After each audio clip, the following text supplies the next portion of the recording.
Okay, thank you and good morning. And to my friends on the East Coast, good afternoon. Welcome to the Canadian Electricity Association's third annual Powering Partnership Summit.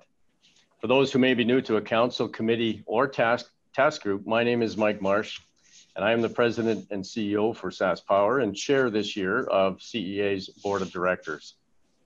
While we meet today on a virtual platform, I would like to take a moment to acknowledge the importance of the lands on which we live today. I would like to recognize the Indigenous peoples, past, present, and future, that continue to work, educate, and contribute to the strength of our country. From coast to coast to coast, we acknowledge the ancestral and traditional territory of the Inuit, Métis, and First Nations people that call this land home. While 2020 has brought its share of challenges, it has also brought opportunity. There will always be great value in our face-to-face meetings, but virtual participation has allowed for increased connection. This year, we were able to extend participation to our entire membership. And as a result, today we are joined by hundreds from the electricity community to share best practices and hear from some of the leaders in our industry. This is the largest symposium CEA has ever hosted. And while many are ready to close the door on 2020, I want to express how incredibly proud I am of our sector's response during the difficult COVID circumstances we have been through and continue to be faced with. We have exemplified our industry values of resilience, reliability, and sustainability these past several months, as we have addressed one hurdle after another in carrying out our commitment to our customers across this land. I would like to thank Francis Bradley and his entire team at CEA for their extraordinary efforts and leadership provided to the industry through these unprecedented times. This has been no easy task, but as an association, they have continued to rise to the challenge. And as a sector, we've been able to provide stability during significant uncertainty through this pandemic. Our corporate partners have also been at our side through these times. And their collaboration has come in many forms, including support of our summit and the important conversations we will have today. I would like to offer special thanks today to Oracle, MWG Apparel, Ballard, Opus One, Kubra, KPMG, Guidehouse, Northern Transformer, Hatch, Salesforce, Tantalus, MNP, and Redline Communications for playing a major role in bringing this week's events to life. Thank you. And with that, I'm pleased to kick off our afternoon together. As the COVID crisis is far from over, the electricity sector must continue to prepare for the future. Leaders are navigating a world where the norm is change and uncertainty. The challenge that lies ahead is for leaders to continue to manage the crisis while continuing to build for the future. I'll now hand it over to Francis Bradley, President and CEO of the Canadian Electricity Association, who will act as our MC for today's event. Take it away, Francis. Thank you, Mike. And you know, you're absolutely right in stating that we're in a time of rapid societal, technological, and environmental change. Members are being called to create a sustainable future that's good for business, good for communities, and good for Canada in a responsible way, challenging traditional models of generation, transmission, and distribution. Together, we need to build the electricity system of tomorrow. Vous avez parfaitement raison d'affirmer que nous vivons une période de changements sociaux, technologiques et environnementaux rapides.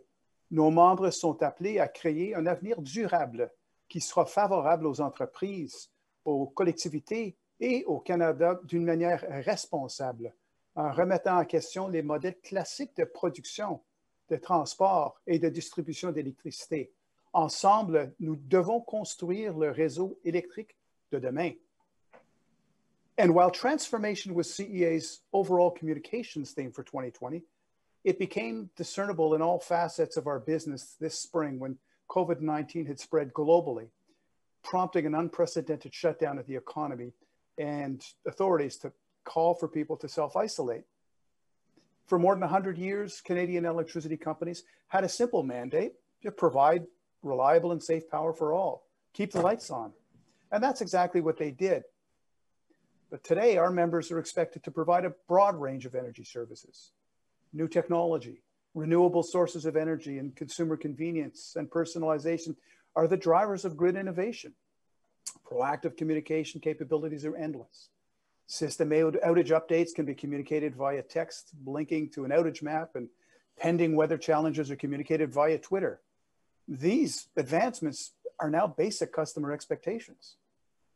Beyond simply delivering electricity, Canadians now expect electricity companies to also reduce greenhouse gas emissions, strengthen overall resiliency, and give them additional tools and options to permit them to better manage their consumption. To thrive in the 21st century energy economy, we must position ourselves to meet the challenges and seize the opportunities that will continue to arise. The electricity system has been central to Canada's ability to address climate change and has already done more to decarbonize Canada's economy than any other sector. Today's agenda has been designed with these realities in mind. Our conversations will be honest. They will address some of the challenges we're faced as a sector and what opportunities may be present. Economic realities in Canada will be discussed, while international perspectives will be shared. But before we launch into the main program, just a few things to note for our participants. Our sessions today are designed to be interactive. There is a question box directly under the video you're watching. And as you think of questions for our panelists and keynotes, I encourage you to submit them. We will do our best to answer them, all while keeping to our agenda. Nos séances aujourd'hui sont interactives. Directement sur la vidéo que vous regardez, vous verrez un encadré où vous pouvez poser vos questions. Si vous souhaitez poser des questions à nos conférenciers, n'hésitez pas. Nous ferons de notre mieux pour répondre à toutes les questions, tout en respectant notre programme assez chargé. There will be a half-hour break following the first keynote speaker, Avery Schenfeld, who will bring perspectives on Canada's economic recovery.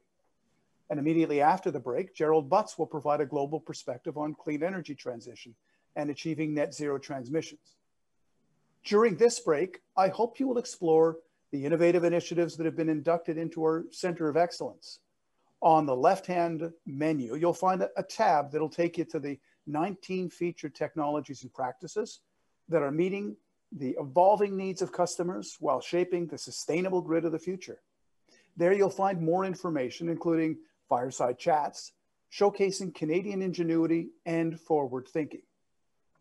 Une pause d'une demi-heure est prévue après l'allocution de notre premier conférencier, Avery Schenfeld, qui présentera des idées sur la reprise économique du Canada. Immédiatement après la pause, Gerald Butts présentera une perspective globale de la transition vers l'énergie propre et l'atteinte de zéro émission nette d'ici 2050. Pendant la pause, je vous invite à explorer les initiatives novatrices qui ont été retenues pour notre Centre d'Excellence en 2020. Dans le menu de gauche, un onglet vous mènera aux 19 technologies et pratiques qui nous permettront de répondre aux besoins changeants des clients, tout en façonnant le réseau durable de l'avenir. Vous y trouverez plus d'informations, entre autres des causeries au coin du feu qui témoignent de l'ingéniosité et de la vision perspicace des Canadiens. Similarly, you'll also find information on our corporate partners who made our Powering Partnership Summit possible. And in case you missed it, Dr. Sidney Decker on Monday, you can find his presentation along with the winners of this year's Occupational Health and Safety Lifesaver Ceremony in the Library tab. Vous y trouverez aussi de l'information sur nos entreprises partenaires qui nous ont permis de tenir notre sommet énergiser des partenariats. Si vous avez manqué la présentation que Sidney Decker a donnée lundi, vous pouvez y avoir accès en cliquant sur l'onglet de la bibliothèque. Cet onglet vous donnera aussi accès à la cérémonie de remise de prix de sauvetage et des prix de la santé et de la sécurité au travail décernés cette année. And with that, let's move into the program.